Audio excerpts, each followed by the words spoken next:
कलम का इतिहास एक यात्रा है जो सहस्राब्दियों तक फैली हुई है, जो सभ्यताओं और व्यक्तियों की सरलता से आकार लेती है, जो अपनी विचारों को दस्तावेजीकरण और संसाधित करना चाहते हैं। आरंभिक आदिम उपकरणों से लेकर आज के परिष्कृत लेखन उपकरणों तक कलम का विकास मानव नवाचार का प्रमाण रहा है। लेखन उपकरण की उत्पत्ति का पता प्राचीन सभ्यताओं से लगाया जा सकता है, जो भावी पीढ़ियों के लिए जानकारी रिकॉर्ड करने का प्रयास करते थे। पहले कलम नरकट, हड्डियों और पंख जैसी प्राकृतिक सामग्रियों से बने प्राथमिक उपकरण थे।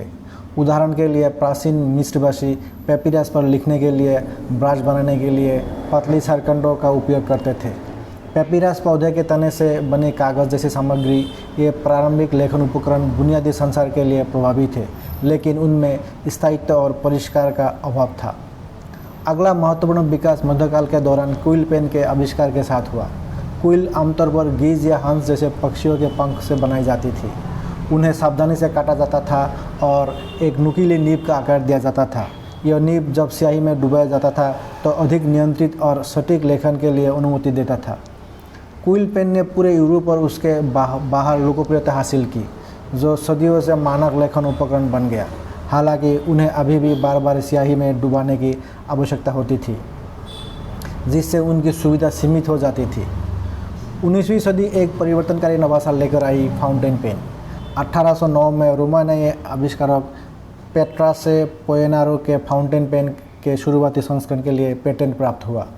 इस डिज़ाइन में मुख्य प्रगति एक जलाशय का समावेश था, जिसमें स्याही का आपूर्ति होती थी। इससे पेन को लगातार इंक वेल में डुबाने की ज़रूरत खत्म हो गई।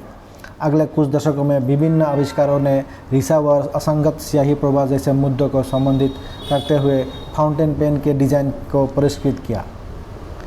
सच्ची सफलता 19वीं सदी के अंत में मिली, जब एक अमेरिकी आविष्कारक लुइस वाटरमैन ने एक विश्वसनीय और सुसंगत स्याही प्रवाह तंत्र के साथ एक फाउंटेन पेन विकसित किया।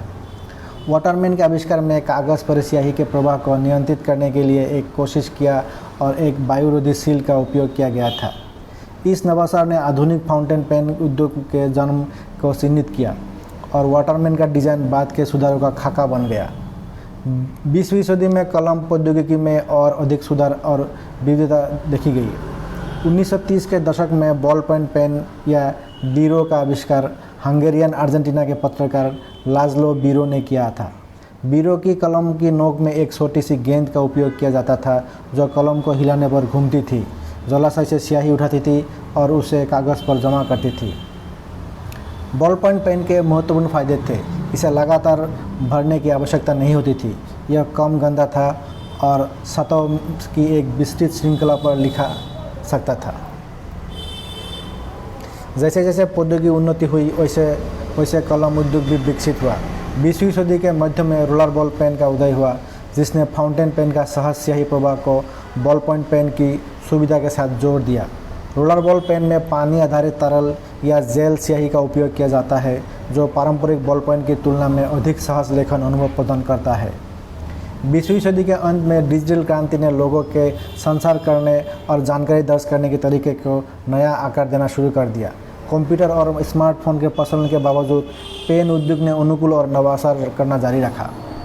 कलात्मक प्रयासों और पेशेवर प्रारूपण जैसे विशिष्ट आवश्यकताओं को पूरा करने वाले fine tip marker, porous point pen और अन्य विशेष लेखन उपकरण का विकास। 21वीं सदी प्रौद्योगिकी और पारंपरिक लेखन उपकरणों के एकीकरण को सामने लेकर आई। स्मार्ट पेन उभरे, जो सेंसर से लैस थे, जो लिखावट को पकड़ते थे और इसे डिजिटल रूप से उपकरणों तक पहुंचाते थे। इन पेन ने एनालॉग और डिजिटल के बीच की दूरी को पाट दिया, जिससे उपयोगकर्ता आसानी से अपने हस्तलिखित नोट्स को डिजिटल कर सकते हैं।